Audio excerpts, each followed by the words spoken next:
Thomas. Thank you, Chair.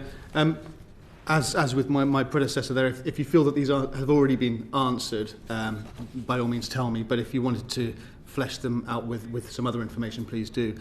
So firstly to Celia and to Hannah, to what extent are current building regulations sufficient to ensure flood resilience in new builds and existing properties? How should they evolve?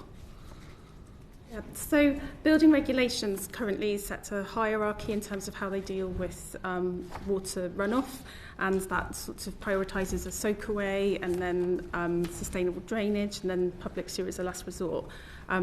I don't have the expertise to comment on how successful that is in terms of practice, but the point is that building regulations don't require sort of wider property flood resilience measures as it stands, so things like materials that might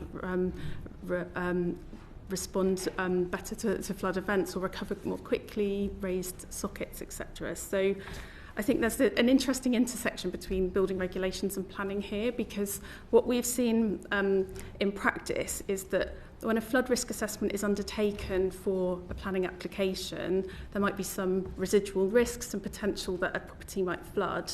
And the flood risk assessment will suggest, oh, you could include these property flood resilience measures to improve the resilience of the property. When that comes to the planning decision, they don't make it onto the conditions, onto the decision notice, because they are cashed in sort of nice to have terms. They're not set as requirements. So they kind of drop off through the process, which means that the kind of aspiration falls as the planning system goes on.